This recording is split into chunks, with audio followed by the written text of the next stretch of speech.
Hola, buenas tardes y bienvenidos a todos a la sesión número 2 de esta nueva serie de vídeos tipo directo que estamos haciendo a partir de ahora. Y como veis, hoy tenemos varias acciones que vamos a analizar y vamos también a hablar un poquito sobre este tema de la bajada de tipos de interés que están intentando presionar en Estados Unidos desde el gobierno. Entonces, antes de empezar, como siempre, os quiero advertir de que este vídeo no es ninguna asesoría financiera. Este vídeo no es una asesoría financiera y yo soy una persona aleatoria de Internet a la que no tienes que hacer caso. Tienes que hacerte tú responsable de lo que haces, eres único responsable de ganar o perder dinero. Y invertir siempre implica un riesgo de perderlo todo, dependiendo de las decisiones que tomes. Y finalmente decir que todo lo que se va a expresar aquí son mis opiniones subjetivas y que pueden estar equivocadas o no cumplirse. Así que recuerda que eres tú el responsable de lo que haces y este vídeo es simplemente educacional y lo que se cuente en él no tiene por qué cumplirse. Bien, y en segundo lugar, me gustaría también recordaros una vez más, si estáis interesados en avanzar un poco más en el mundo de la inversión y aprender, tenéis el libro que hemos sacado hace poco, de Invertir desde cero en bolsa. Análisis fundamental para tontos.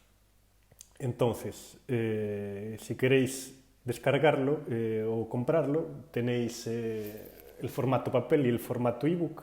Os voy a dejar ahora mismo aquí un link y si no podéis ir también a cualquier vídeo del canal, por ejemplo, este mismo en el que estáis ahora mismo, y si vais aquí a la descripción del vídeo, en esta zona, tenéis enlaces para descargároslo.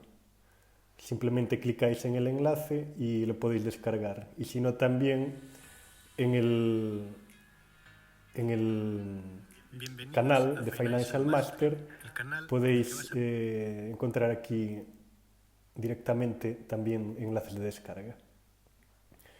Muy bien, pues entonces vamos al tema que es la economía y la inversión. Bien, primer tema. Vamos a hablar hoy un poquito, ahora al principio del vídeo, sobre las bajadas de tipos de interés. Ya sabéis que están intentando hacer que Jerome Powell baje los tipos de interés. Tienen la excusa de que en principio la economía parece que va bien, que todo va como un tiro, que el desempleo va bien y que no hay inflación ahora mismo, eso es lo que dicen desde el gobierno. Y entonces lo que están intentando es, por supuesto, que Powell baje los tipos de interés o sino que renuncie para que la siguiente persona que esté ahí, pues que los baje. Dicen también que otros países del mundo tienen tipos de interés más bajos y lo ponen como excusa y bueno, todo está dirigido a ese punto. Y el tema es obviamente, si utilizamos un poco el cerebro, los tipos de interés quieren bajarlos porque la bolsa y la economía en general está íntimamente ligada a los tipos de interés. Los tipos de interés para las acciones y la economía son como la gravedad. Cuando los tipos de interés son muy grandes, entonces la economía pues digamos que tiende a entrar en recesión y las acciones tienden a bajar de precio. Y cuando los tipos de interés son bajos pasa lo contrario, que las acciones suben y todo parece que va bien. Es como digamos si fuese una inyección que expande la economía, porque al fin y al cabo los tipos de interés Si los bajas, lo único que estás haciendo es inyectar liquidez indirectamente. Bien, eh, pues hay una cosa que me gustaría dejar clara. Vamos a hacer aquí un pequeño esquema. Y la cosa que me gustaría dejar clara es que los políticos siempre tienden al corto plazo. Entonces, lo que está pasando ahora mismo es que Estados Unidos tiene una deuda abismal muy, muy grande y en lugar de pagarla, pues lo que se está intentando con el actual gobierno es hacerla incluso más grande. Porque claro, en el corto plazo todo parecerá mejor. Estás dándole a la pelota hacia adelante, estás inflando el globo. Lo que pasa es que ese globo un día va a explotar. El problema es que esa explosión no es, digamos, directa, sino que es una explosión a largo plazo, digamos. Las cosas probablemente no van a ir muy mal de golpe, pero sí pueden ir muy mal lentamente. Entonces, una cosa que quiero que tengáis clara, como os dije al principio, es que cuando un país gasta más, cuando hay déficit,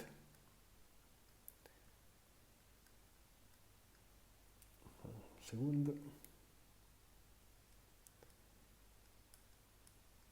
déficit. ¿Déficit qué significa? Déficit significa que los ingresos son más pequeños que los gastos que tiene el país. Por ejemplo, si el país gasta 110 y está recaudando 100 de impuestos, entonces la diferencia es 10. Aquí 10 sería el déficit.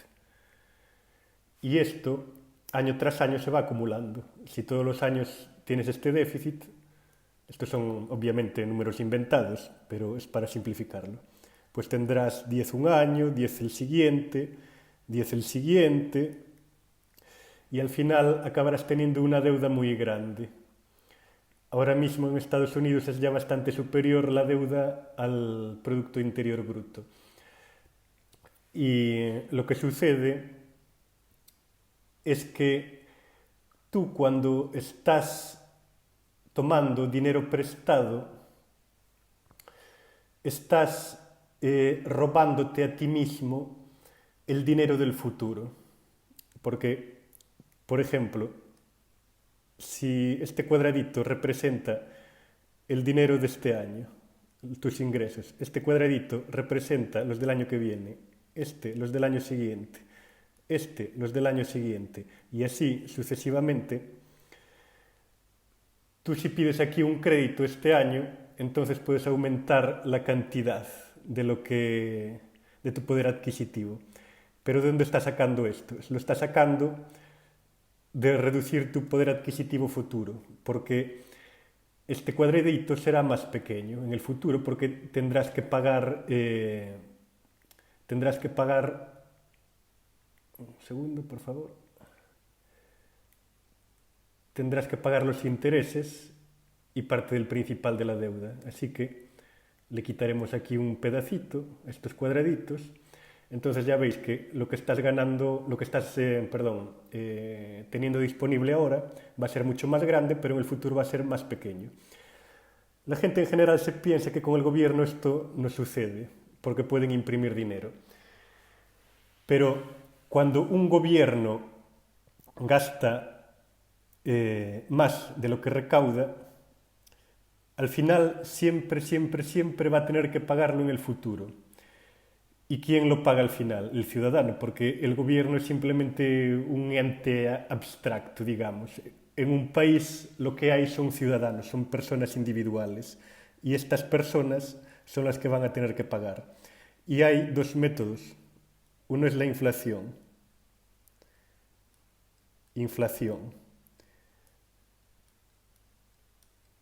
Este es el primer método con el que un país paga su deuda, que es un método muy rastrero porque perjudica mucho al país en general y también a los ciudadanos y lo hace, digamos, de forma oculta, porque la gente que no tiene cultura financiera piensa que la inflación es por muchos motivos, como por ejemplo por los empresarios que quieren ganar más, o historias similares que les cuentan los políticos. Pero al fin y al cabo, la inflación depende solamente del Banco Central, que muchas veces está controlado por los gobiernos directo e indirectamente. Y la segunda forma de pagar la deuda es mediante los tipos de interés. Interés. Lo voy a escribir aquí.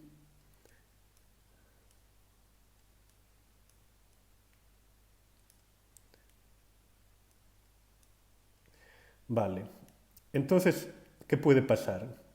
Puede pasar que por un lado la deuda la estés pagando con una inflación muy grande o mayor a lo que debería ser, o puede ser que la estés pagando la deuda mediante tipos de interés más altos.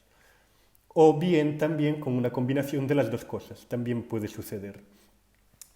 ¿Qué estuvo pasando después de la pandemia? Pues después de la pandemia, en general en todo el mundo, hubo una inflación muy grande, porque los países en general hicieron quantitative easing, imprimieron mucho dinero y bajaron los tipos de interés al máximo. ¿Y qué pasó después? La inflación aumentó. Bajaron los tipos de interés y la inflación aumentó, porque es lo que pasa cuando bajas los tipos de interés. Bajar los tipos de interés es equivalente a aumentar la masa monetaria, M2. Aumentas la masa monetaria. Y si aumentas la masa monetaria, cuanto más dinero hay en circulación, más inflación hay. Así que obviamente, un par de años después, la inflación se disparó. ¿Qué hicieron más tarde? Como la inflación estaba disparada, tuvieron que subir los tipos de interés. Así que subieron los tipos de interés y la M2 bajó un poquito. ¿Qué pasa? Que en esta parte, en los primeros 2 años más o menos después de la pandemia, los ciudadanos del mundo en general estaban pagando los excesos de los políticos mediante inflación. Es decir, inflaciones de aquí en Occidente, en Europa y en Estados Unidos del 10%, un poquito menos aproximadamente. Después de esos 2 años, subieron los tipos de interés mucho y la inflación bajó. ¿Y cómo se estaba pagando entonces la deuda? Mediante los intereses más grandes. ¿Qué es lo que está pasando ahora en Estados Unidos? Está pasando que tienen unos tipos de interés muy grandes, según dicen ellos. Tienen tipos de interés grandes y claro, como Estados Unidos tiene una deuda muy muy alta, al tener los tipos de interés muy grandes, según va venciendo esa deuda, tienen cada vez que pagar más dinero en intereses. Es decir, una gran parte de los gastos del Estado es pagar intereses. Lo que quieren ahora desde el gobierno de Estados Unidos es forzar a que la Reserva Federal baje los tipos de interés y así ellos entonces tendrán que pagar menos intereses por la deuda y les quedará más dinero libre para gastar en lo que quieren, que ya os imagináis en lo que puede ser. ¿Qué pasará si bajan los tipos de interés 3 puntos, como pedía últimamente? 3 puntos, no, un 3%, como decía el presidente recientemente. La inflación va a volver a subir. Entonces vamos a pasar de que la gente esté pagando la deuda mediante tipos de interés altos a que la estén pagando mediante inflación otra vez. Así que ya veis que esto es más o menos como un salto.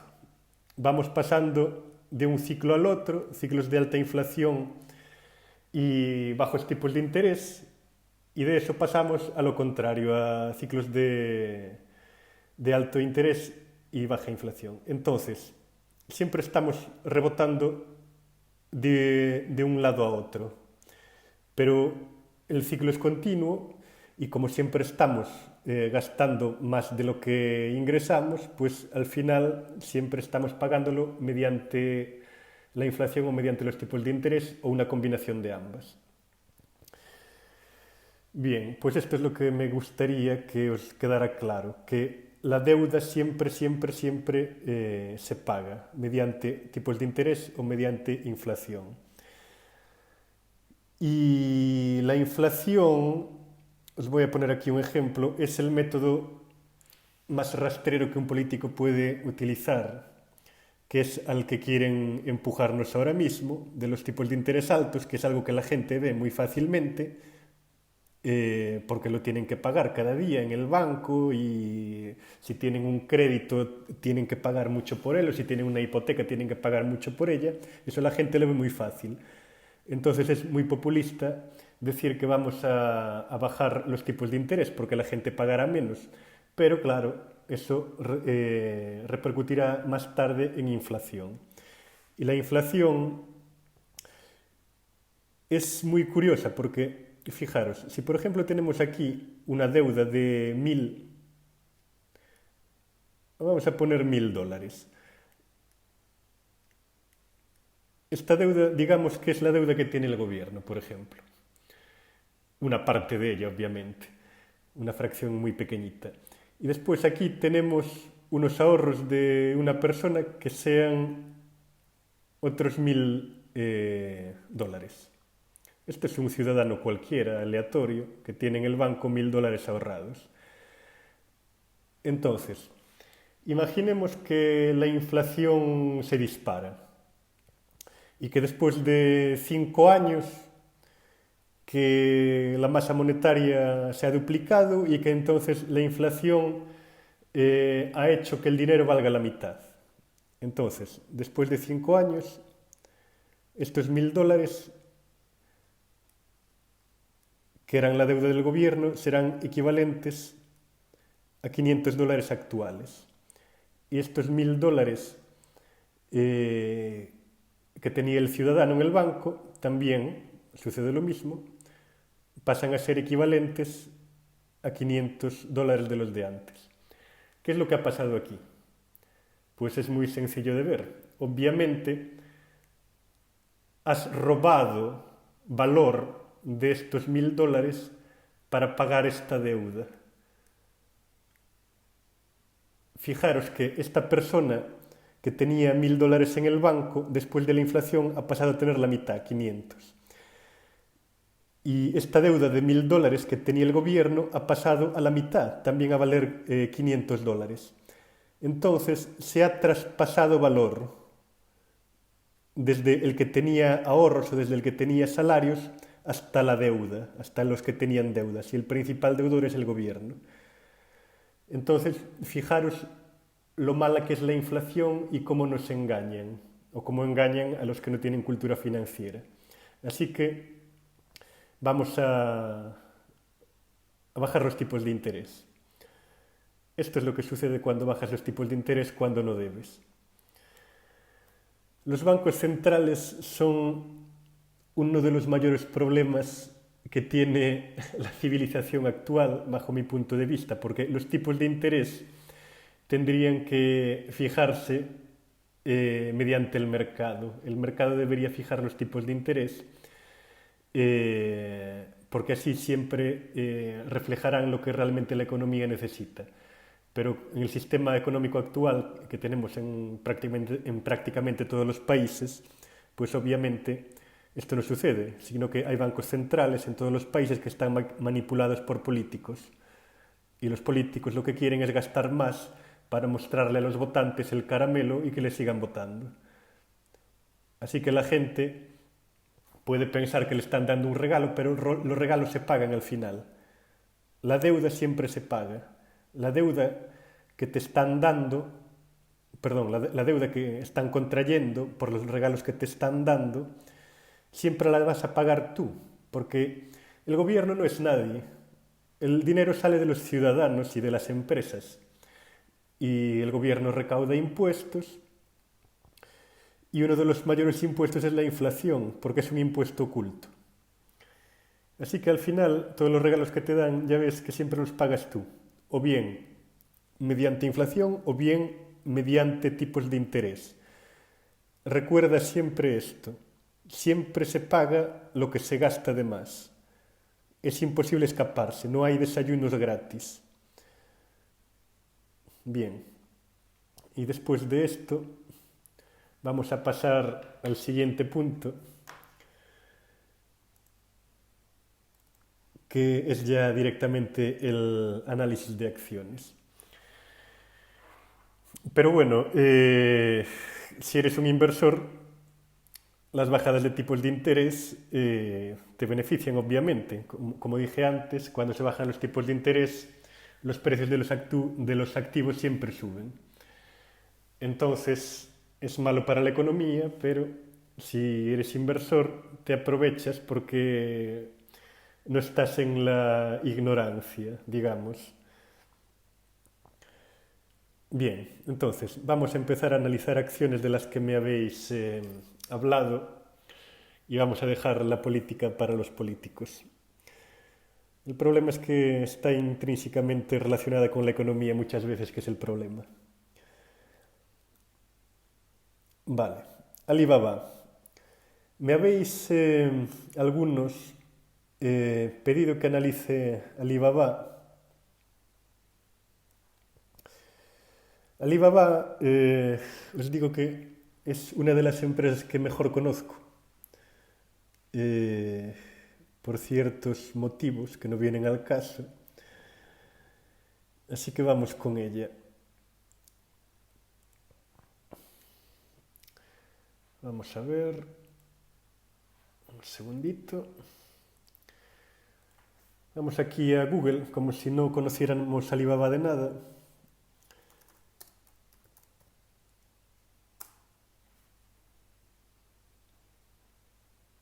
Y aquí la tenemos. Alibaba Group es BABA el ticker, y aquí veis lo que hizo el precio de la acción. Alibaba era una empresa de muchísimo crecimiento, una empresa china, por cierto, de retail especialmente, y era prácticamente la única empresa que hacía esto en su momento en China. Entonces hubo aquí, desde que salió a bolsa, un tiempo en el que tuvo un crecimiento meteórico. Estuvo creciendo a ratios del 30, 40, 50% anual en ventas e ingresos. Y se disparó. Y Alibaba tiene también una división financiera que es Ant Group, y iba a salir a bolsa, iba a ser la mayor salida a bolsa en China en la historia, y eso sucedió en este punto, creo que fue a finales de 2019, 2020 más o menos, y eso provocó esta subida final que hubo aquí en el precio de la acción. Después, ¿qué sucedió?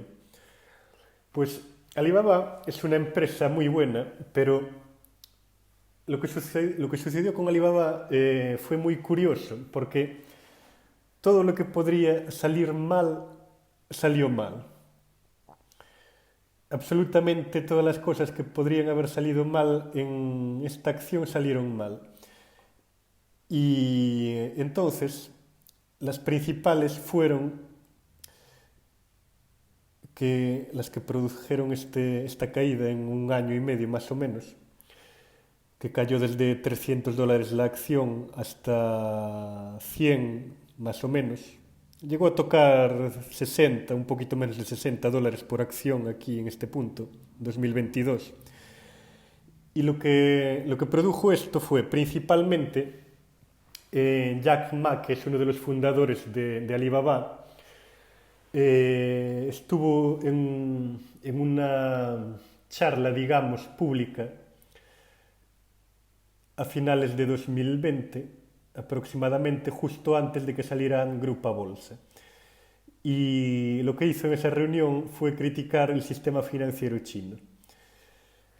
Entonces, el gobierno chino no estuvo muy contento después de esa reunión, así que se cabraron bastante. Y lo que hicieron fue que cancelaron la salida de Ant Group a bolsa. Además de eso, todo esto se juntó con el hecho de que la acción de Alibaba fue también perjudicada porque a raíz de eso hubo un escrutinio de las grandes tecnológicas chinas, Alibaba y Tencent especialmente, y les pusieron multas porque decían que tenían prácticas monopolísticas. Así que las leyes antimonopolio las aplicaron en estas acciones. Tuvieron que pagar multas muy grandes, que en realidad esas multas eran muy pequeñas en relación con lo que ganaban estas empresas, pero fue una cosa muy simbólica que hizo a los inversores tener miedo y huir, y por eso hubo muchas salidas de capital y la acción cayó.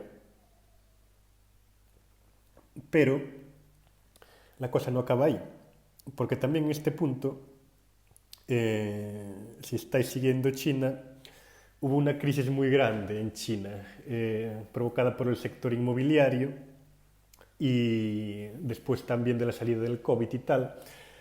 Hubo problemas económicos. China tuvo unos años bastante difíciles después de 2020-2021, que llegaron hasta 2023, igual 2024, y ahora ya se están empezando a recuperar. Pero esto también produjo la caída de la economía china, y Alibaba es una empresa de retail, especialmente, lo vamos a ver ahora más en profundidad, pero el principal negocio que tenían inicialmente era vender productos, ¿no? Es como si fuera el Amazon de China. Entonces lo que pasó fue que las ventas en China se redujeron muchísimo e incluso decrecieron. Y lo que pasó es que esta empresa vende prácticamente, o vendía en aquel momento prácticamente todo en China. El 90% de sus ventas eran en China. Así que como China cayó, también los ingresos se congelaron. Esta empresa estaba creciendo mucho en ingresos y en beneficios, y aquí en este punto eh, los ingresos se congelaron, quedaron estáticos, y las ventas, perdón, y los beneficios se volvieron volátiles. Hubo veces que fueron muy pequeños, otras un poco más grandes, pero a los inversores eso no les gustó. Así que ya veis lo que pasa con la acción. Y después tenemos este otro tramo de un par de años en los que estuvo bastante lateral, porque aquí la empresa no creció prácticamente nada. Crecía más o menos como la economía, y ahora se está empezando a recuperar otra vez. Entonces, yo creo que lo mejor es que vamos a ir a la web de Alibaba. Escribís aquí en Google Alibaba Investor Relations.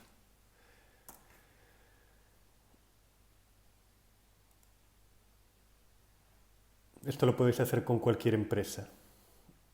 Y aquí tenéis, aquí os podéis descargar los informes anuales de la compañía. Por ejemplo, vamos aquí a Earnings and Financials, y aquí Press Release, el de 2025. Mira, esta compañía acaba el año fiscal en marzo, así que es bastante reciente. Vale, está en inglés, disculpadme los que no controléis inglés, pero ya os lo traduzco yo.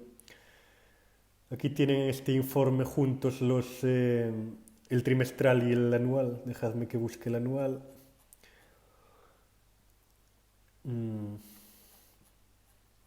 Vamos a ver, un segundo. Vale, aquí tenéis. Año finalizado a 31 de marzo de 2025. Esto es a lo que se dedica Alibaba actualmente.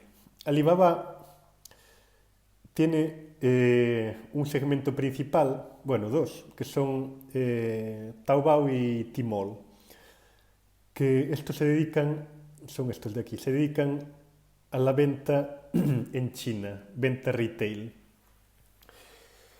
El retail es ventas a por menor en español. Entonces venden cosas pequeñas a por menor dentro de China, como Amazon, digamos. Estos son solamente ventas en China. Así que ya veis que las ventas totales son aproximadamente 1 millón aquí, perdón. Y las ventas en China, aquí tenéis un 40% aproximadamente. Después, la compañía también tiene una parte que es wholesale, que es ventas al por mayor, que es esto, digamos un 2%. Entonces, en total, la parte de China de Alibaba es esta, 434.000, que es aproximadamente un 45% más o menos de los ingresos de Alibaba, se deben a las ventas al por mayor y al por menor en China.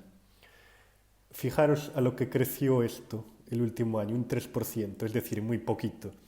China está todavía en un periodo post-recesión, digamos, no se han recuperado todavía, están empezando a hacerlo, pero aún está creciendo muy poco. Esto, en condiciones normales, en el futuro, yo creo que podría crecer más o menos al 5 o al 7% en este momento. Así que en el futuro eso es lo que podríais esperar, creo yo. Pero para eso se tiene que recuperar la economía china un poco. Luego, aparte de eso, tenemos también otra división que es esta, que es comercio internacional. El comercio internacional, ya veis aquí, tanto en retail como al por mayor, es aproximadamente un 10% de las ventas totales de la compañía. Entonces, ¿qué sucede? Este segmento de la compañía está creciendo un 30% anual. ¿Por qué crece al 30% anual? Porque es el segmento internacional. Estas son las ventas que hacen fuera. Es decir, el segmento de Alibaba International es, digamos, como si fuera Pinduoduo, que es uno de los competidores de Alibaba fuera de China. Pinduoduo era una compañía china que está creciendo muy muy rápido. Porque crece muy muy rápido, porque lo está haciendo fuera de China. Si comparamos Alibaba con Pinduoduo, Alibaba no crece nada, pero si comparamos la parte internacional de Alibaba, crece igual que Pinduoduo.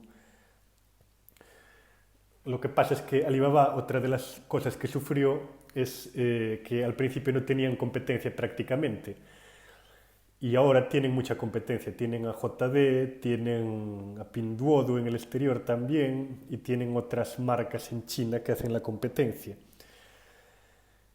Antes eran prácticamente un monopolio y ahora pues ya no lo son.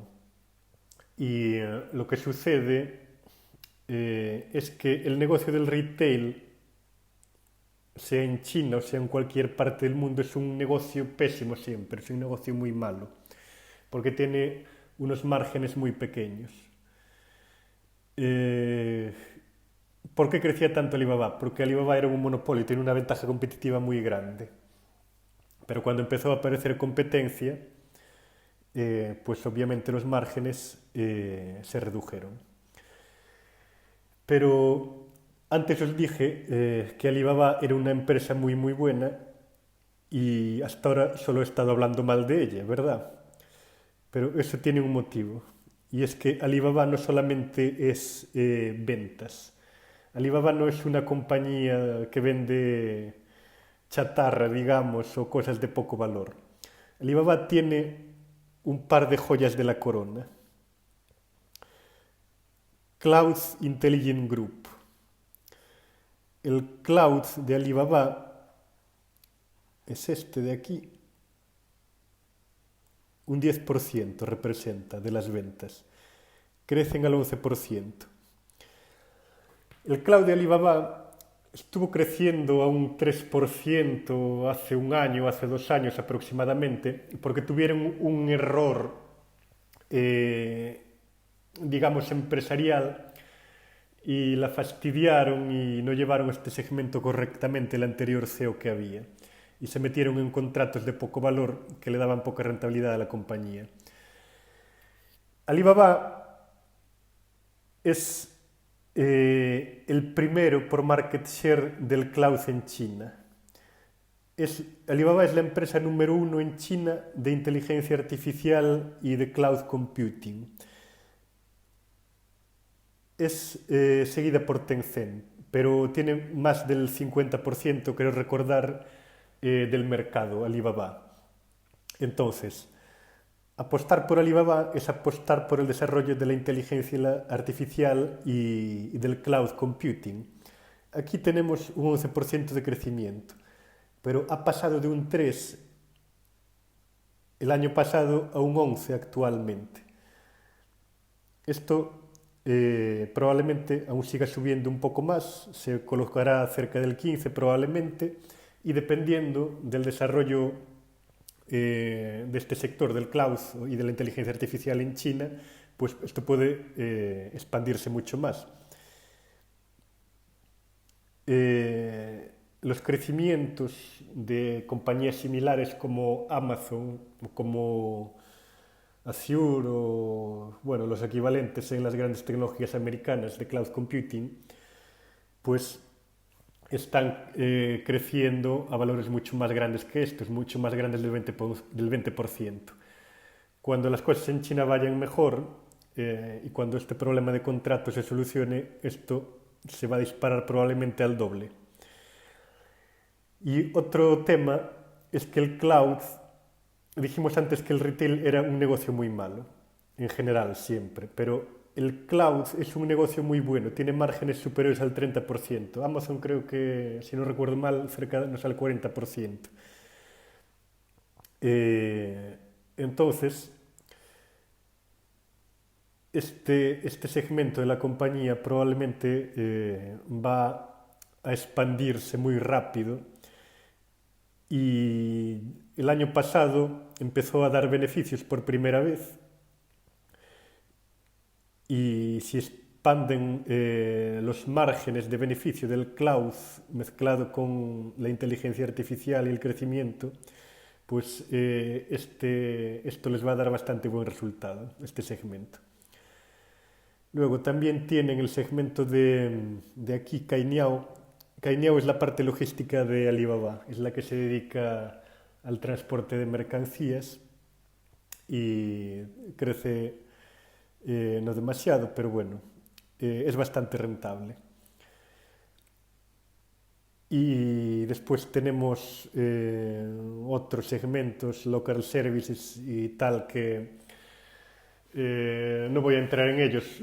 Son aplicaciones tipo como si fuera Google Maps o tienen también, por ejemplo, hacen también películas y este tipo de cosas que son segmentos varios, digamos, que todos pierden dinero y no son importantes, representan una parte muy pequeña. Estos no los vamos a tener en cuenta. Lo que tenéis que tener en cuenta es esto, el Cloud, Cainiao y Alibaba International, creciendo está un 33% anual, o 30, perdón, y Cloud Intelligence que probablemente en el futuro llegará a cerca de un 20%. Y este sector, el cloud, es muy rentable, o va a llegar a ser muy rentable cuando represente una parte mayor de la compañía. Y otra cosa que mencioné aquí, es un sector muy malo, el retail, pero lo que sí es cierto es que de aquí es donde saca Alibaba prácticamente todo su free cash flow. Porque estos sectores de aquí todavía son muy pequeños, estos son muy malos, como hemos dicho, y el International y el Cloud y el Cainiao son todavía pequeños, representan entre los 3 como un 30% de la compañía, más o menos, pero todavía son pequeños y no tienen escala suficiente para producir mucho dinero. Aún están, digamos, en el break-even point. En el futuro lo producirán, pero ahora mismo esto es lo que produce todo el dinero, el retail. Y producen aproximadamente unos 20 billions de dólares anuales de free cash flow. El crecimiento es pequeño, pero esto es una cantidad enorme de dinero para esta compañía que cotiza ¿cuánto? 200, vamos a ver otra vez, 200 eh, billions, más o menos, ¿no? Dejadme comprobarlo.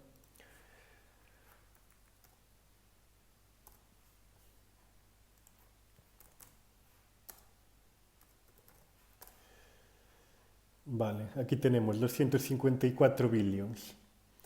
Y la compañía normalmente, bueno, depende del año, claro, pero normalmente produce sobre unos 20 billions de free cash flow, que luego hay que restarle un poco por las pérdidas que se generan con estos otros segmentos que pierden dinero, pero bueno, eso es una cantidad muy, muy grande. Está, digamos, a PER 12 aproximadamente esta compañía. Y esta compañía ahora mismo está creciendo al 6%.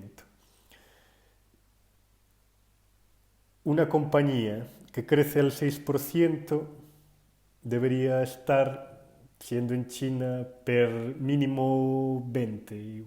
15 ya es muy poco. Per 20 es un per justo.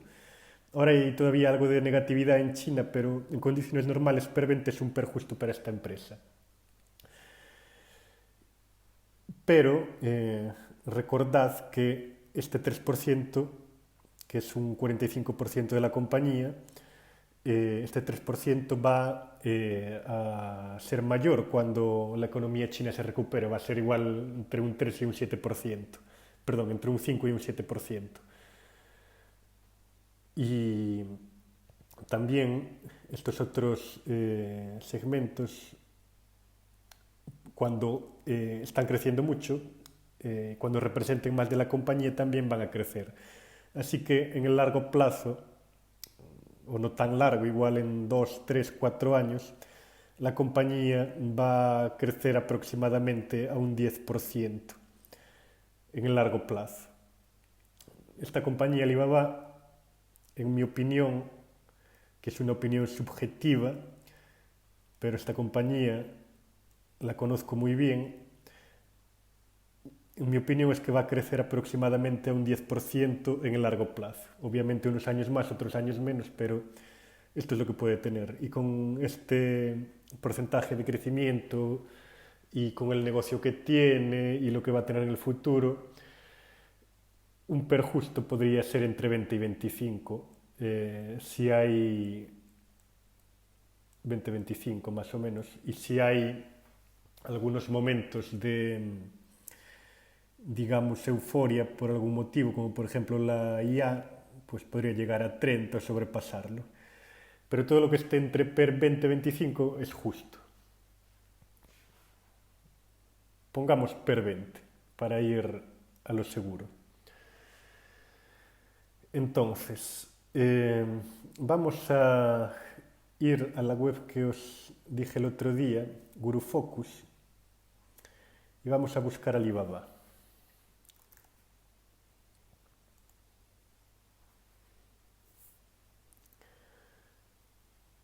Aquí tenemos Alibaba y vamos a Free Cash Flow. Ya veis, está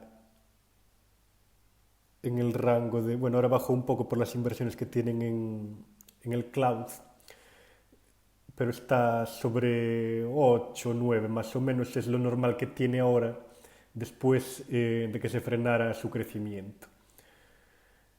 8 o 9 dólares por acción. Y en los EPS ahora mismo tienen 7 y pico, pero bueno. En general, esta compañía podéis, digamos, considerar que en condiciones normales, a día de hoy tiene unos beneficios por acción de unos $8 aproximadamente. Entonces, dijimos antes que la compañía que crecerá, perdón, al 10%, PER 20. Entonces, si vamos aquí a la calculadora y multiplicamos 20 por 8, tenemos $160. Podría incluso ser 25, pero 25. Pero bueno, $60 es lo que valdría, lo que debería estar valiendo a día de hoy, en condiciones normales, esta compañía. Pero la compañía crece al 20%, perdón, al 10% a largo plazo, así que imaginemos en 10 años, o en 5 mejor. Entonces, 1,1 es el 1%, elevado a 5 por el interés compuesto son 1,61 en 5 años multiplicado por $8. Es decir, esta compañía va a ganar 12 o $13 dentro de 5 años. Si gana $13, 13 multiplicado por 20 son $260. ¿Cuánto vale ahora la compañía? 106.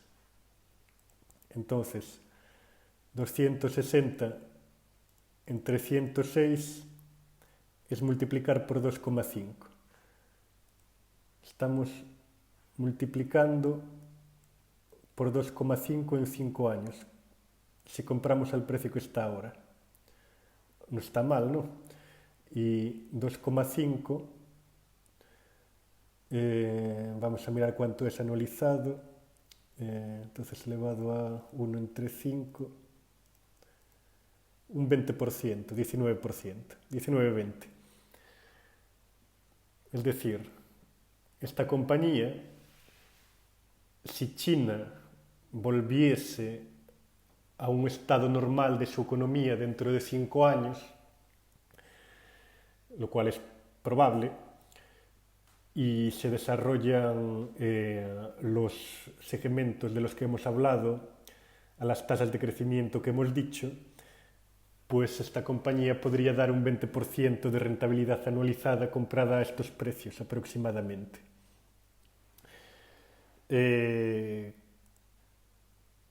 ¿Cómo, ¿Qué haría yo con esta compañía? Pues esta compañía depende de lo que tengas en cartera. Esta compañía durante mucho tiempo fue una de las pocas compañías de gran capitalización que estaba barata, especialmente después de la caída. Así que si no tienes miedo a China y si crees que la compañía que tiene el 50% del market share en cloud y que es la líder en cloud y que tiene un 30% en el segmento internacional, pues va a crecer a ese 10%, pues Alibaba, junto con Tencent, es la compañía con más ventaja competitiva de China. Me refiero a compañías que cotizan en bolsa. Entonces, te lo dejo para que decidas tú. ¿Crees que se va a desarrollar la inteligencia artificial a un ritmo adecuado? ¿Crees que la, el retail en China y la economía china en general se van a recuperar para volver a crecer otra vez a un 5 o 7%? Si crees que eso va a pasar, entonces esta compañía te va a dar un 20% de rentabilidad anual en 5 años. Bien. Y ya para finalizar, vamos a verla aquí en Investing, el balance.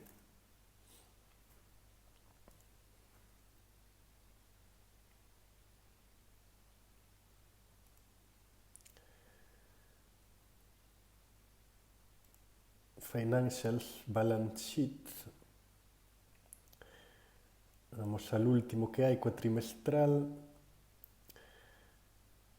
Y aquí tenéis Total Current Assets y Total Current Liabilities, es decir, activos corrientes y pasivos corrientes. Tienen 674.000 y 435. Entonces, 674 entre 435 es un 1,55%, que es lo que recomendaba Graham para estar seguros de su estabilidad financiera a corto plazo. Y activos entre pasivos son ahora mismo 1.800.000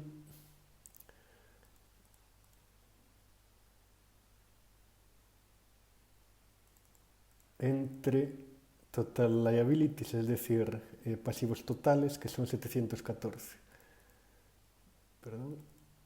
714, 121.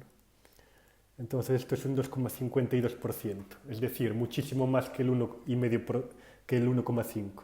Esta compañía es una fortaleza financiera. No tiene problemas en absoluto de que vaya a quebrar, que vaya a entrar en suspensión de pagos. Y está, como hemos dicho, generando 20 billions de free cash flow anual. Esta compañía es una vaca que da leche muy buena, además, y mucha cantidad. Entonces,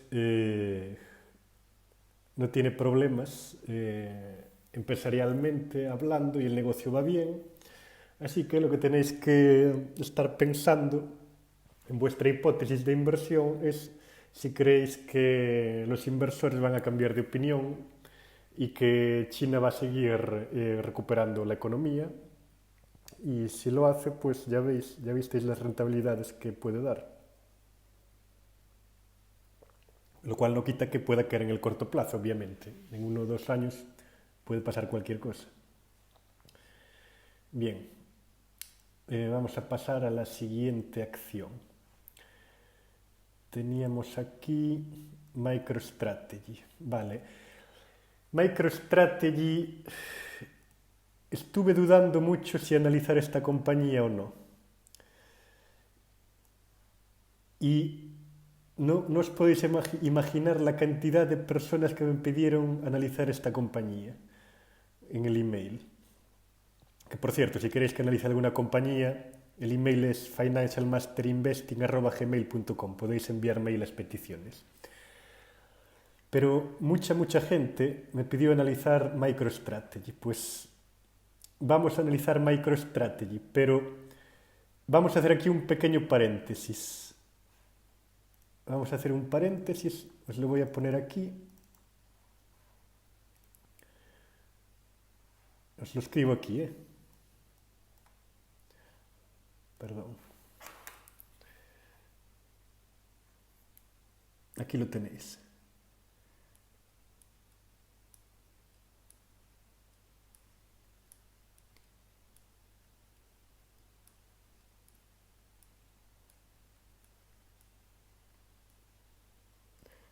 Este es un canal de Value Investing.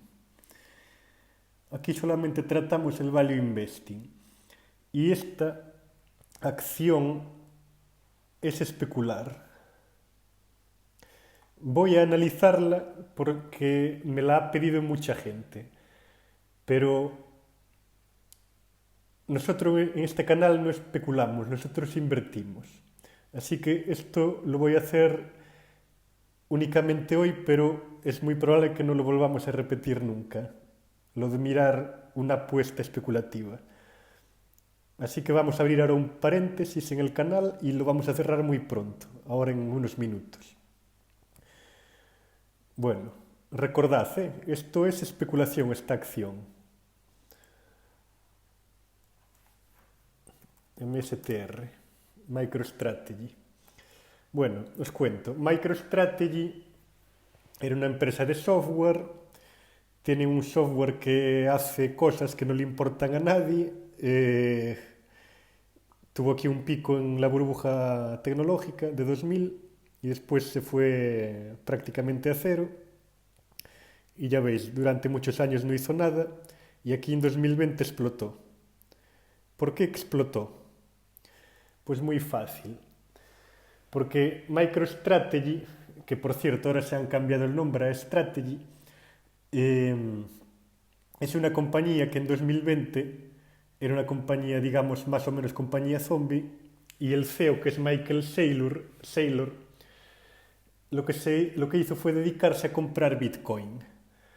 Entonces, lo que hace esta compañía a día de hoy es comprar Bitcoin.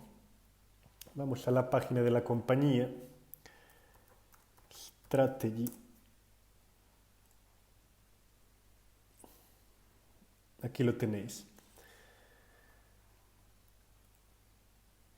Esta compañía, desde 2020, han estado comprando Bitcoin prácticamente de forma continua.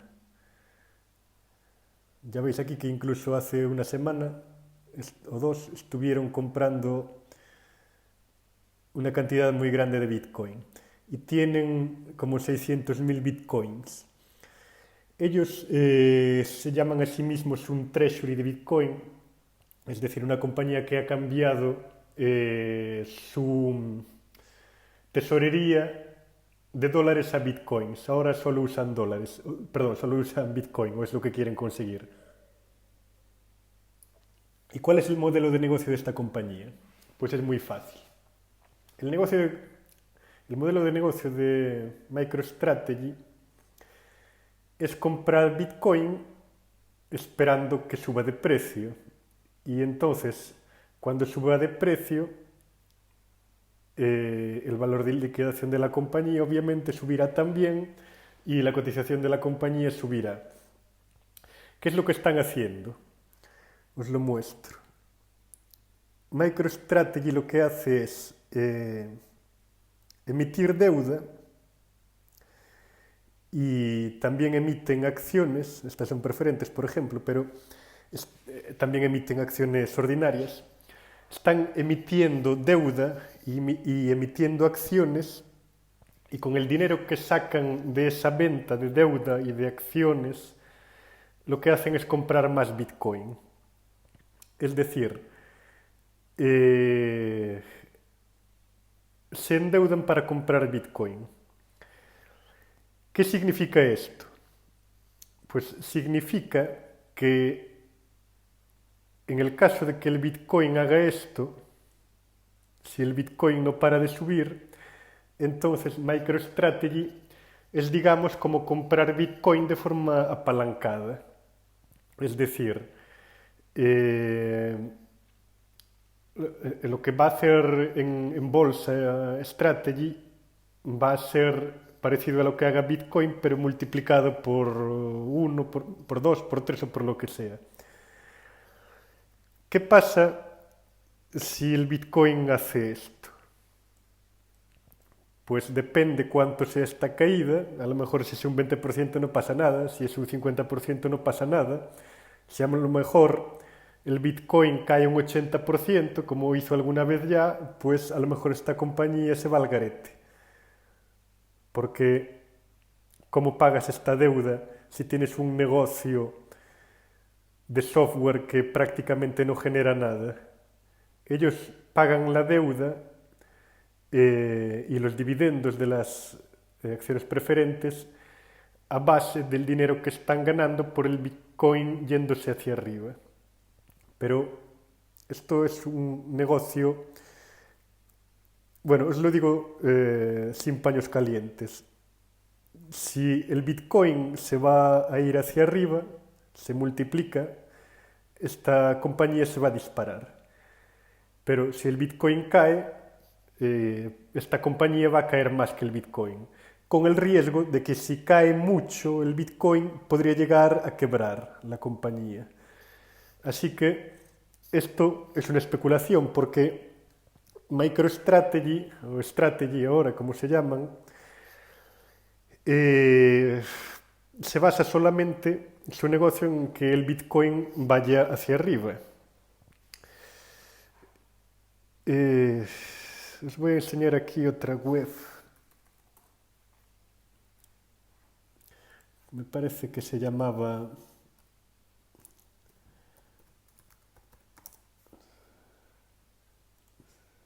Sí.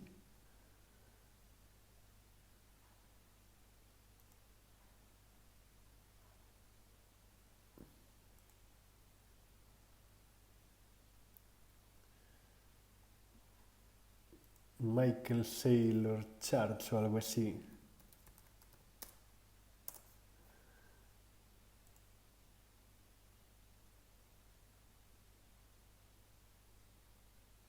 No, me parece que no es esta.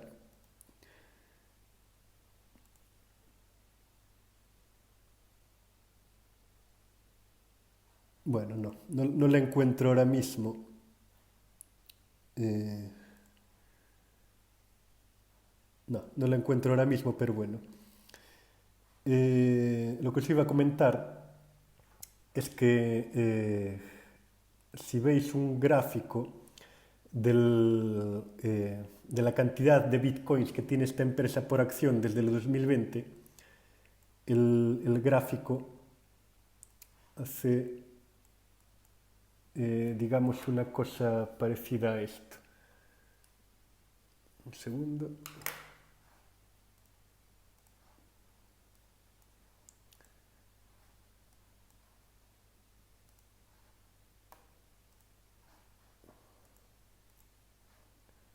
Vamos aquí.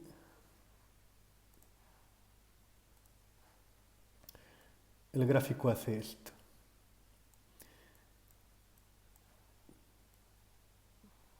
Tenéis aquí número de bitcoins por acción. Y aquí tenéis el tiempo. Entonces, la compañía está endeudándose para comprar bitcoins, está emitiendo nuevas acciones para comprar bitcoins, pero lo hace a una tasa en la que el número de bitcoins por acción está aumentando. Esto es apalancarse. Si, por ejemplo, dentro de 5 años la compañía ha conseguido tener el doble de bitcoins por acción que ahora, lo que está haciendo es que está ganando frente a la rentabilidad del bitcoin. O sea, está produciendo una ganancia superior a la del bitcoin. Pero como dije, el problema no es la subida, el problema es la caída, si sucede.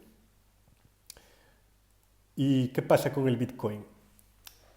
Por cierto, Michael Saylor, este CEO, creo recordar que tuvo algunos problemas en el año 2000, más o menos, porque tuvo un problema de fraude con la SEC, que es el regulador americano, de que habían reconocido eh, beneficios antes de tiempo, así que es un poco un salesman, digamos, es un vendedor y lo que quiere es que suba el precio del Bitcoin obviamente para que su compañía suba. Pero bueno, si nos olvidamos de lo que es este hombre y nos fijamos simplemente en la compañía y el negocio que tienen ahora mismo, es equivalente a comprar Bitcoin multiplicado por 2 o lo que sea. Con el riesgo de que si hay una caída muy grande, igual te quedas sin nada. Eh, Vamos a hablar un poco de Bitcoin, ya que este es el único momento en el que vamos a hablar de especulación en este canal. Eh, Bitcoin, ya sabéis que yo no soy muy partidario. Eh, Bitcoin hace unos años, 5 años o 10 más o menos, se decía que iba a sustituir al dólar y que es una reserva de valor y que se iba a convertir en la siguiente moneda. Bueno, Bitcoin no se ha convertido en moneda, obviamente, porque no es generalmente aceptado para pagar. Tú no vas a comprarte un café con Bitcoin. Se puede hacer, pero la gente no lo hace.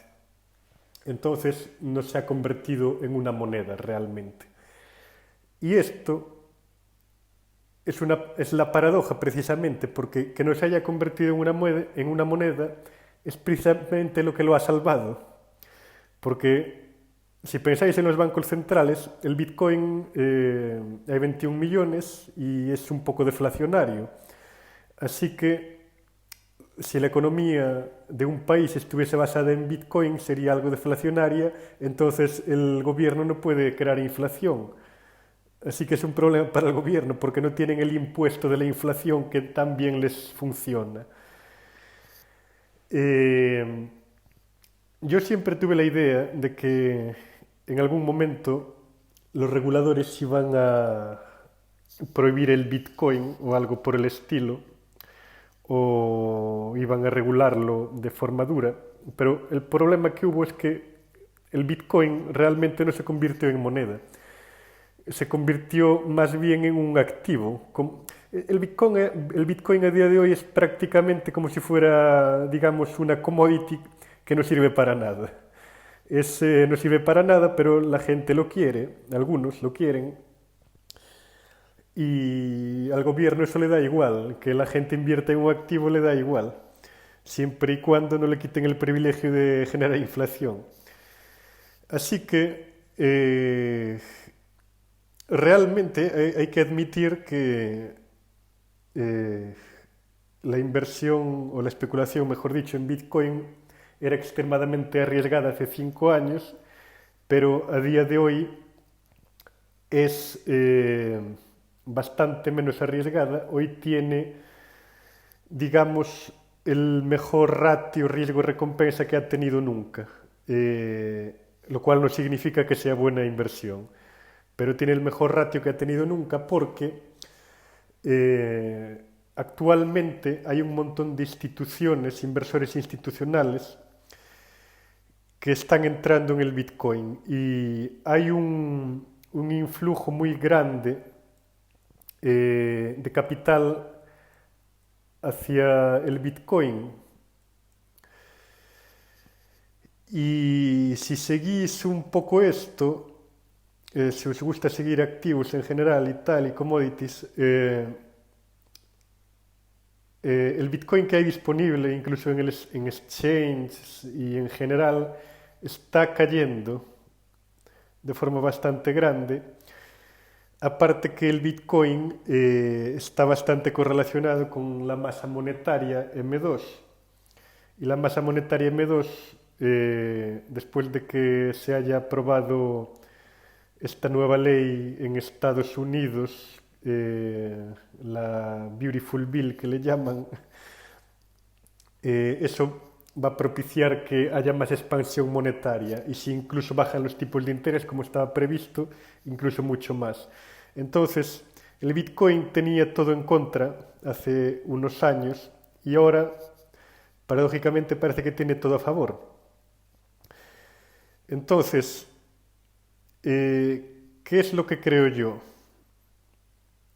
Lo cual es simplemente una opinión y no puede estar equivocada. Yo lo que creo es que el Bitcoin va a seguir subiendo, al menos durante el tiempo que duren estas entradas de capital de inversores institucionales y de países que están comprándolo para tesorería. Y mientras pase esto, MicroStrategy va a hacer esto. ¿Qué sucede? Que si durante...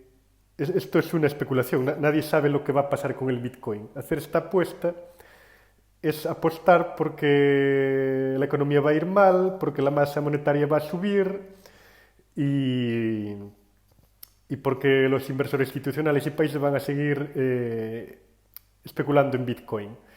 Si eso pasa, si crees que van a seguir haciendo eso, yo creo que ahora por lo menos en el corto plazo lo van a hacer, así que esto va a subir y MicroStrategy va a subir también. ¿Qué sucede? Nadie sabe lo que pasa en el corto plazo con el gráfico de un activo no productivo. Esto es como invertir en divisas o lo que sea. Si esto hace así, en vez de irse arriba, aunque después se vuelva hacia arriba, si esto cae un 80%, MicroStrategy tiene muchas cartas para irse a la quiebra. Puedes decir que sí, pueden vender Bitcoin. Pueden, pero cuando estás en este tipo de problemas, las cosas no siempre son tan fáciles como vender un activo. Entonces, para los que me han pedido esta acción, eh, yo la opinión que tengo es que por cómo está ahora la economía, lo que está pasando con el Bitcoin, que lo están comprando los institucionales, pues seguramente siga subiendo, pero esto es una especulación y yo no especulo. Así que el que quiere especular, allá él. Tenéis que tener en cuenta el riesgo que tiene. Especular, se puede ganar dinero también especulando y mucho dinero, si sabéis cómo especular. El problema es que, como digo muchas veces, el 1% gana y el 99% pierde.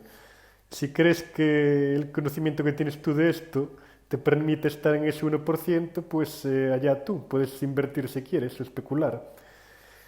Pero si me permitís un consejo, si os queréis meter en esto, yo nunca recomiendo especular, pero si os queréis meter en esto, no metáis una parte demasiado importante de vuestro capital, no vayáis a meter un 50% en MicroStrategy ni en Bitcoin.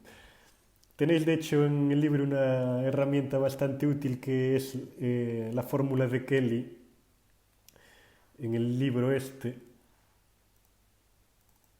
la fórmula de Kelly, que hay una sección en la que hablo de hacer apuestas donde el ratio de riesgo-beneficio sea muy favorable. Entonces podéis utilizar esa fórmula que explico en el libro para calcular cómo os podría ir con esta apuesta dependiendo de los porcentajes de ganar y de perder que creáis que tengáis y todas estas cosas. Bien, entonces vamos a dejar ya la especulación, vamos a cerrar el paréntesis y no vamos a hablar de esto nunca más. Tened cuidado con MicroStrategy y cuidado con la especulación. La única manera de invertir a largo plazo y ganar dinero sin riesgo es el value investing, es invertir en empresas de forma conservadora. Porque de nada te vale que multipliques hoy por 10 tu capital si dentro de 5 años vas a hacer una apuesta que te va a hacer perder todo. ¿De qué te valió multiplicar por 10 haciendo apuestas arriesgadas? Este tipo de apuestas no hay que hacerlas. O si hay alguna vez una que tenga un riesgo de recompensa muy favorable, hacerlo en un porcentaje adecuado sin pasarse. Pero bueno, una vez más, tened cuidado, porque puede multiplicarse por 10 o más o lo que sea, pero también implica un riesgo muy grande. Bien, eh, ya ha pasado una hora, más de una hora, vamos con Mercado Libre y EPAN, que las dejamos el otro día, y hoy vamos a analizarlas un poquito, aunque sea. Entonces, Mercado Libre. Eh, Vamos aquí. Meli.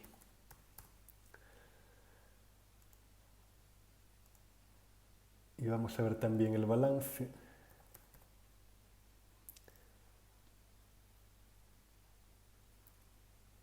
Financials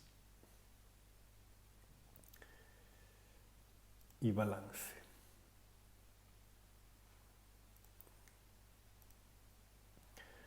Vale.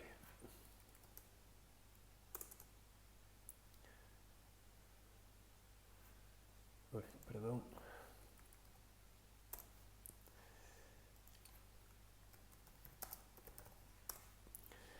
Vale, pues aquí tenéis Mercado Libre.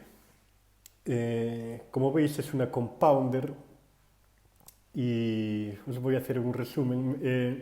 Mercado Libre, seguramente que muchos de los que estáis en Latinoamérica la conocéis muchísimo mejor de lo que la conozco yo. Eh, pero bueno, vamos a ir viéndola como si no supiéramos nada de ella. Meli es, digamos, una empresa que es bastante parecida a Alibaba, aunque su segmento no tiene el segmento tan fuerte que tiene Alibaba de inteligencia artificial y cloud. Tiene algunas cositas, pero Alibaba es el líder indiscutible y Mercado Libre en esto no. Pero la ventaja que tiene Mercado Libre es que todavía está creciendo muchísimo. Tiene unos crecimientos muy grandes. Y digamos, Mercado Libre es como una Alibaba hace 10 años. Recordar todo lo que dije sobre Alibaba aplicado a esta compañía. El retail es un negocio pésimo normalmente, pero Mercado Libre tiene aproximadamente la mitad en ventas, en e-commerce y retail y tal, aproximadamente la mitad, y más o menos la otra mitad de lo que tiene es fintech. Y fintech es un negocio muy bueno. Entonces, esta compañía, gracias a que el e-commerce en Latinoamérica está yendo muy bien y a que el fintech está yendo también muy bien y en general es un negocio muy bueno el fintech, pues el crecimiento que tiene es bastante grande. Aquí tenemos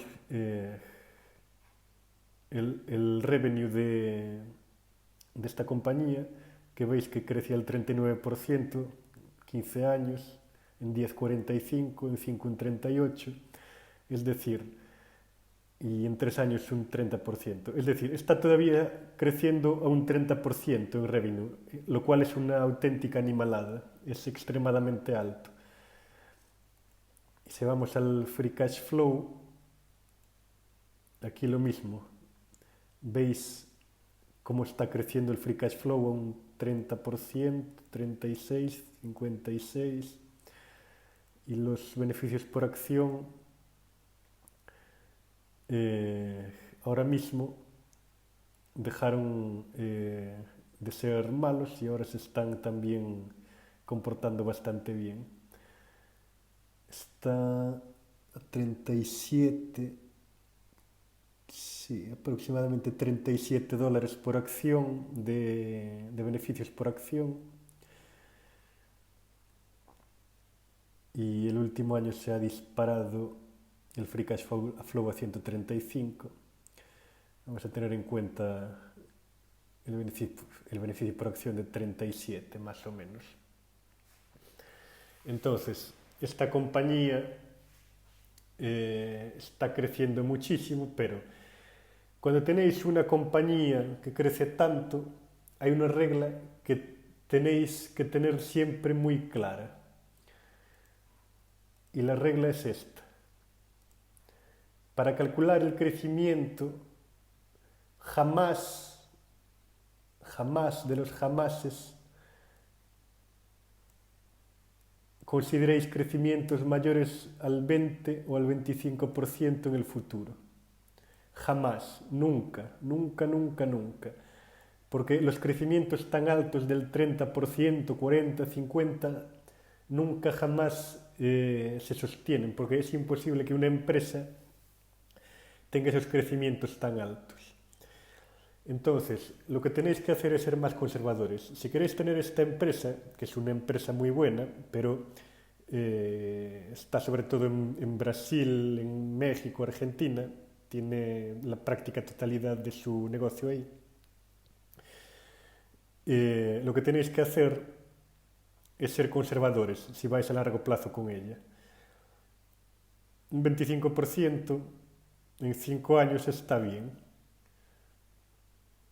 Entonces, vamos a hacer aquí un cálculo rápido. Por ejemplo, si tenéis calculadora, si tenéis un crecimiento de un 25%, en 5 años eso es multiplicar por 3.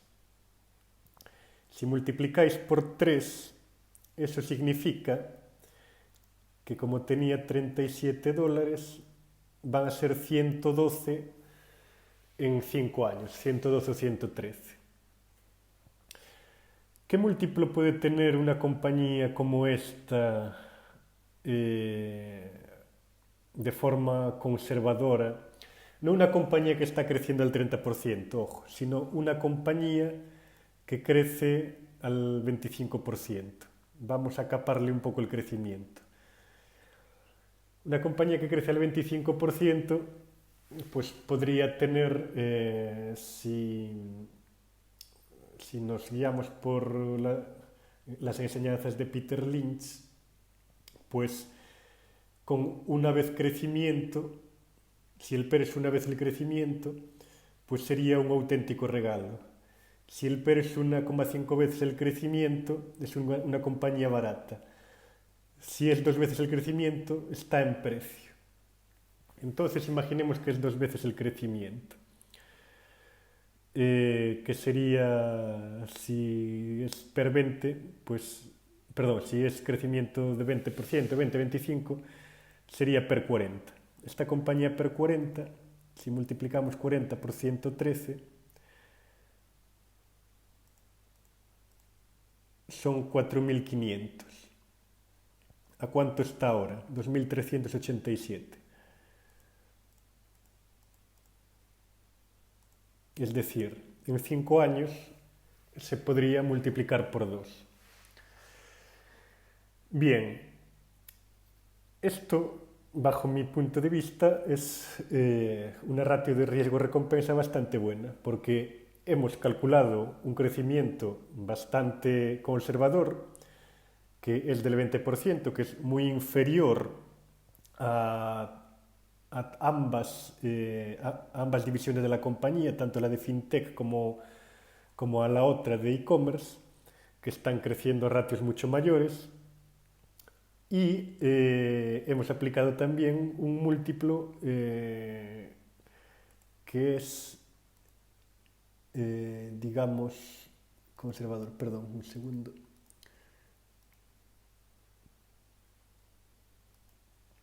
Perdón, aquí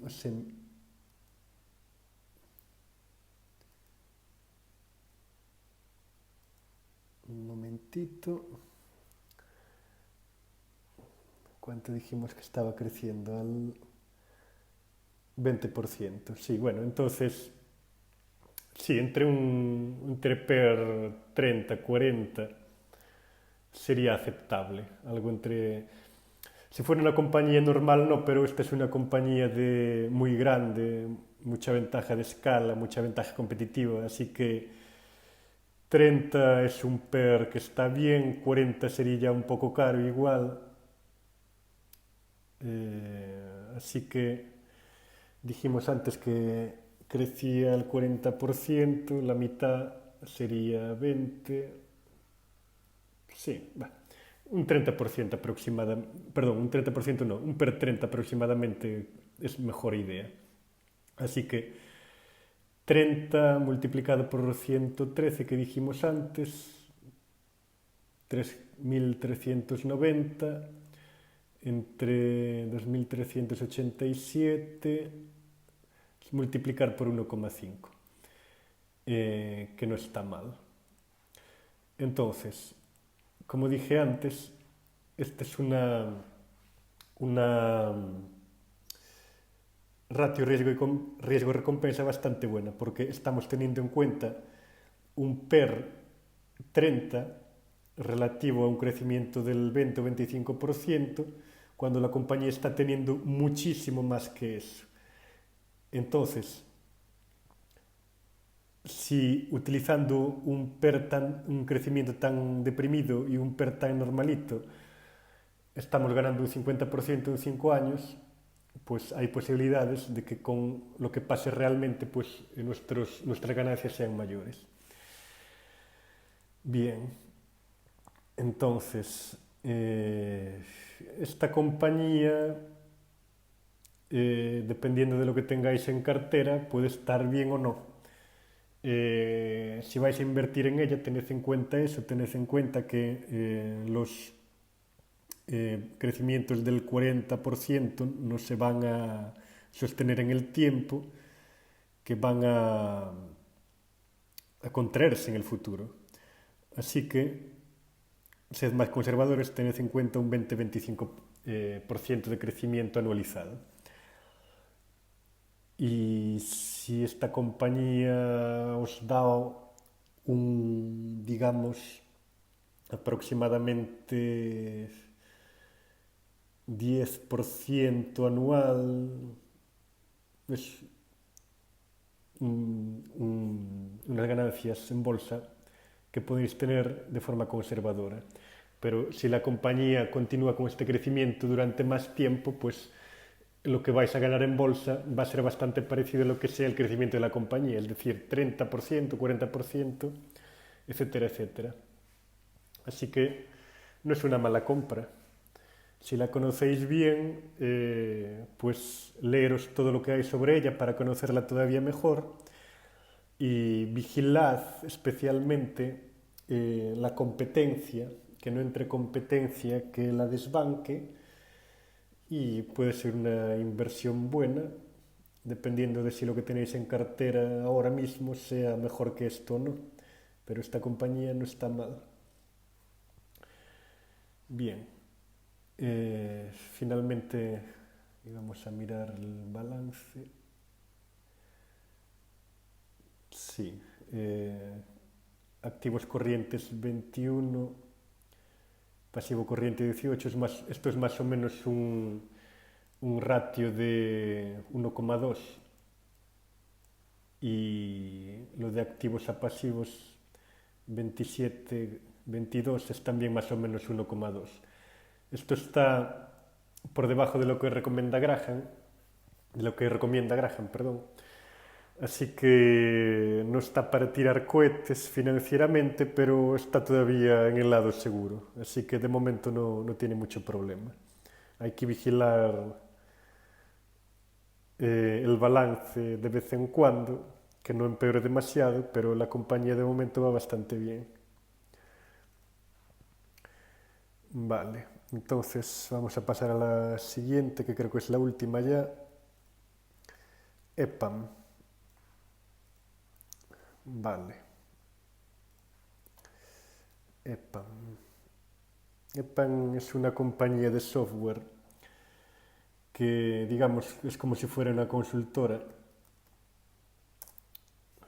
Es más complejo que eso, lógicamente, pero para hacer un resumen, digamos, es una compañía de ingeniería que ofrece servicios de consultoría para resolver cosas sobre software.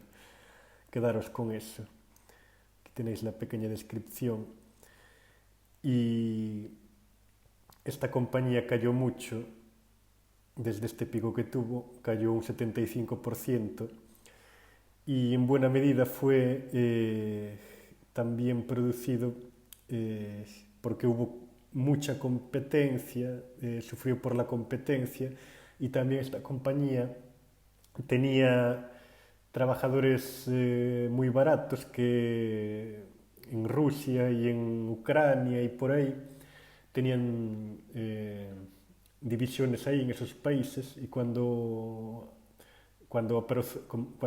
apareció el problema de la guerra, pues eh, tuvieron que salir de Rusia, y los problemas que hay en Ucrania ya los conocéis, así que esta compañía tuvo que relocate, es decir, los recursos que tenían en esos países, moverlos a otros lados, y eso es muy caro. Entonces, los beneficios, pues, no estaban para tirar cohetes. Si ponemos aquí EPAM,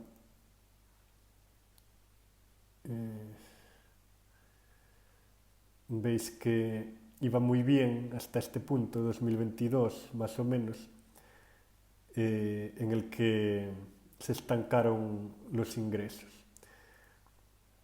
Y el free cash flow ahora mismo sigue la tendencia, y el beneficio por acción se estancó aquí, a principios de 2022 más o menos. y veis que lleva lateral todos estos años, desde hace 3 años o 4. Entonces esta compañía ahora mismo ya no crece. Entonces esto es uno de los ejemplos de lo que pasa cuando hay una compañía que crece muy rápido y nos pensamos que va a seguir creciendo así eternamente, que llega un momento en el que de repente a lo mejor vienen mal dadas por cualquier motivo y el crecimiento se frena, queda plano y si pagamos mucho por ella al principio pues podemos perder dinero. Por eso hay que ser siempre conservadores. Lo que os dije antes, con Mercado Libre nunca considerar crecimientos demasiado grandes, mayores al 20% o al 25%, para ninguna compañía nunca, por muy buena que sea. Entonces aquí la tenemos. Están ahora con $7 más o menos por acción, 7, 8. Y el free cash flow 9 aproximadamente, digamos 8 por redondear. Entonces aquí hay dos posibilidades. Una es que la compañía esté pasando por problemas temporales, lo cual os dejo a vosotros que decidáis. Y la otra posibilidad es que estos sean problemas permanentes y que vaya a tener competencia que le coma la tostada. Esta es una empresa de, digamos, ingeniería de software que la ventaja competitiva aquí es casi inexistente porque hay muchas más que pueden hacer lo mismo que ella hace. Así que esta compañía puede ir bien, lógicamente, pero yo me iría por el lado conservador y consideraría que no creciese en el futuro para valorarla. Y si no crece en el futuro, pues debería estar per 15, 20 aproximadamente. Si nos vamos aquí a Interactive Charts, vamos al PER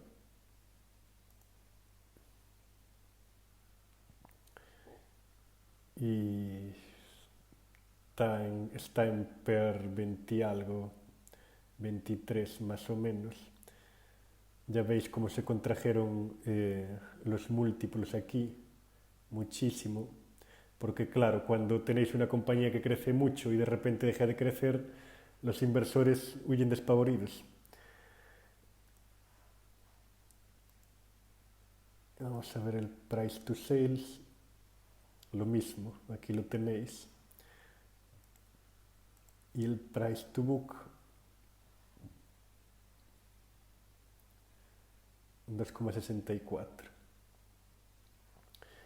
Vale, pues una compañía de este tipo, en caso de que no creciese o que creciese en single digit pequeños, pues sí, yo más de 20 no la valoraría.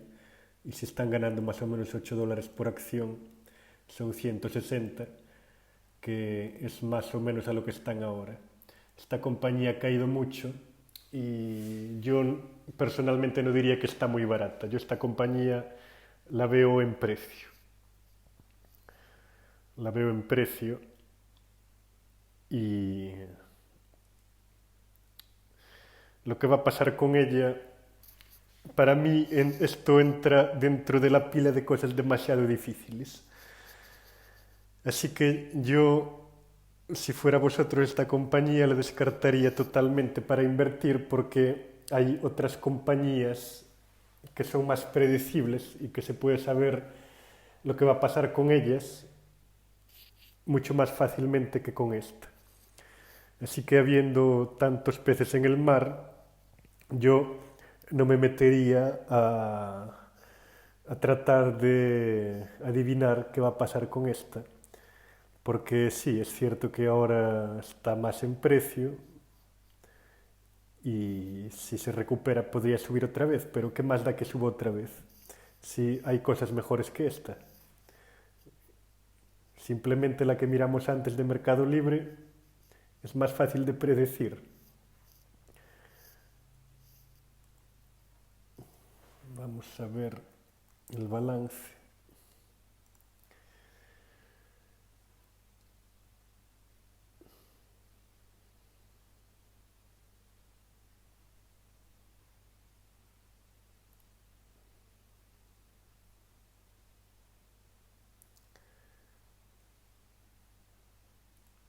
Entonces, aquí tenemos... fijaros, esto es bastante curioso. Fijaros aquí, estos son los activos corrientes y estos son, los pasivos totales. 1080 de pasivos totales y aquí activos corrientes bastante más grandes. Entonces, si vamos aquí, cash and equivalents, es decir, dinero en efectivo que tiene la empresa. Short term investments no tiene ahora nada aquí que muestren de inversiones a corto plazo, pero tienen 1173, esto que está en millones, 1173 millones en efectivo que tiene la compañía y los pasivos totales son 1080. Es decir, tienen ciento y pico millones de caja neta. Y recordad que al contrario de lo que dicen muchos youtubers financieros que son bastante famosos y que podéis estar siguiendo, caja neta no significa... Caja neta no es que la compañía tenga más efectivo que deuda. Eso no es caja neta. Porque todo esto que sale aquí en liabilities y en current liabilities, no todos son deudas, no son todo deudas con entidades de crédito. Hay también dinero que le debes a los empleados y dinero que le debes a proveedores. Eso todo son también deudas que tiene que pagar la empresa. Y si simplemente le restas las deudas al efectivo, las deudas con entidades de crédito, entonces lo que estás haciendo no es tener el efectivo neto, es tener un invento que no sirve para nada. Si queréis tener el efectivo neto, lo que tenéis que hacer es, un segundito, lo que tenéis que hacer es al efectivo, al cash, le restáis los pasivos.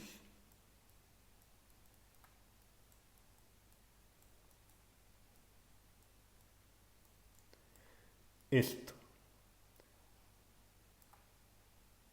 Efectivo neto, efectivo más inversiones a corto plazo menos pasivos totales. Es decir, efectivo, dinero en efectivo e inversiones a corto plazo menos pasivos totales.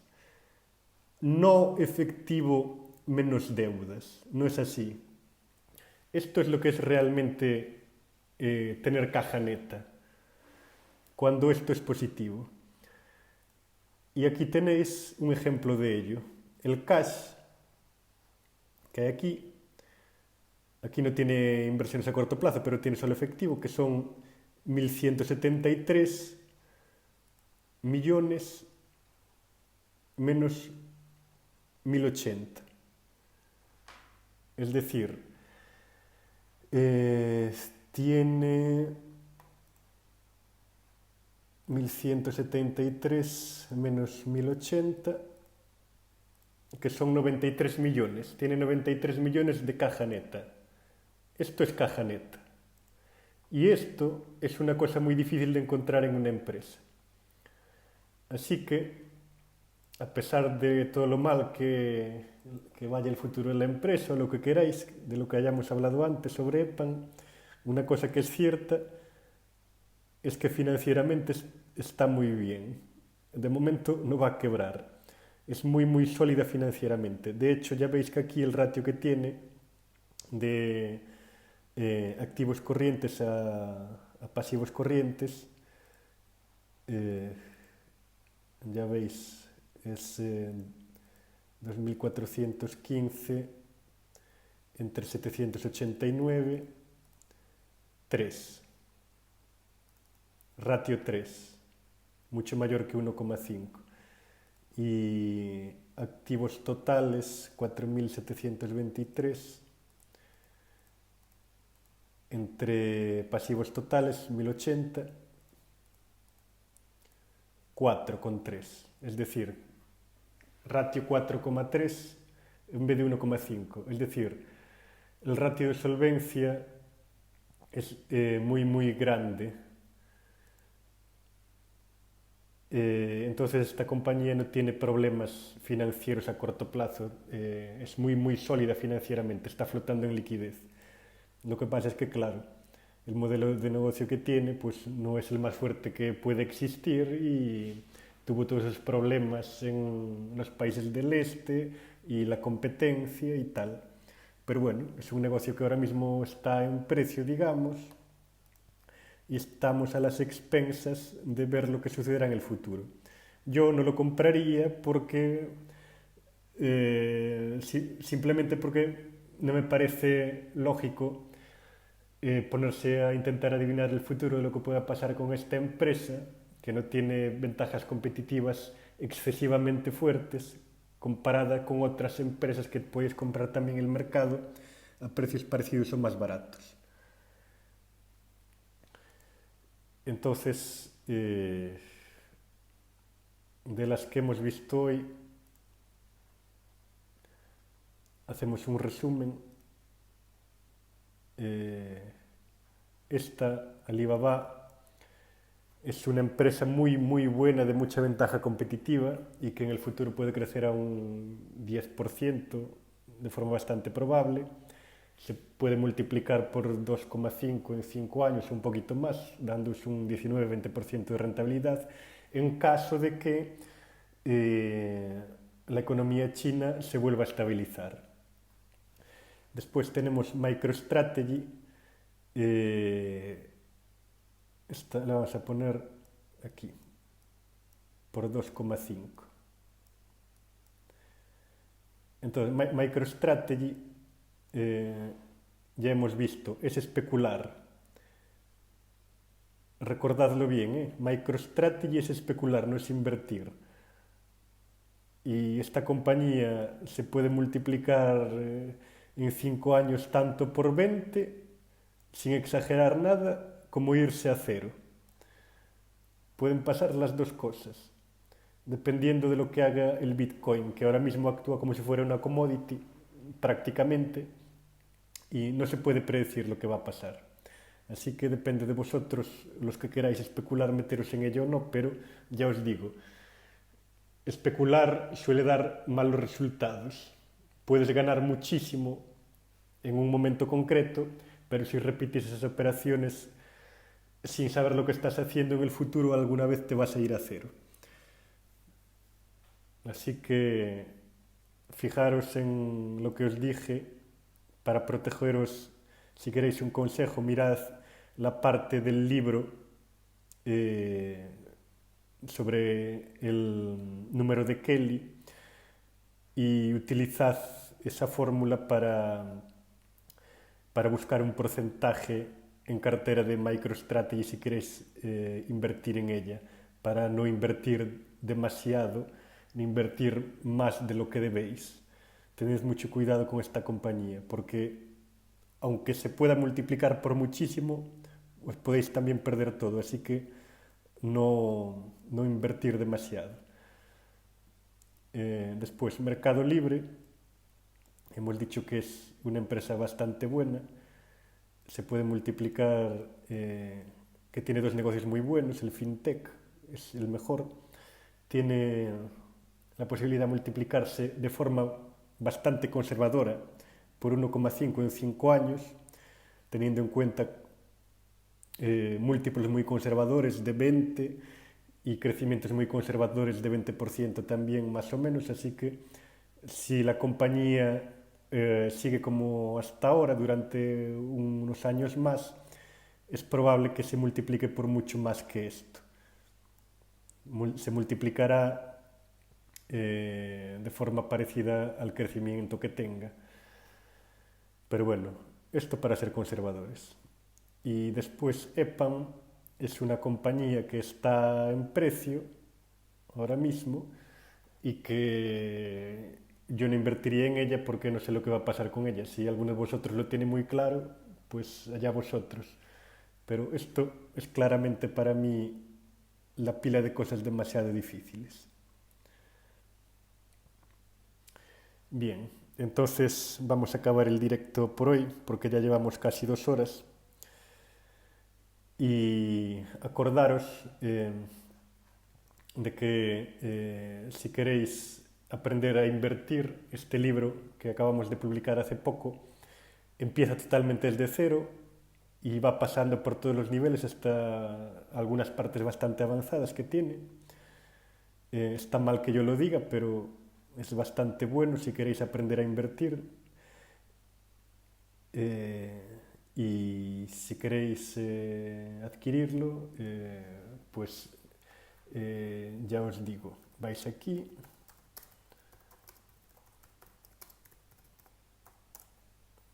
al canal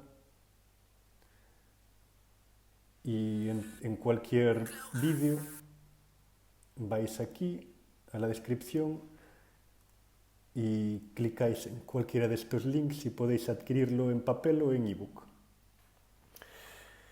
Bien, pues eso es todo por hoy y muchas gracias por ver este vídeo y os espero en el siguiente dentro de unas semanas. Muchas gracias a todos y buena inversión.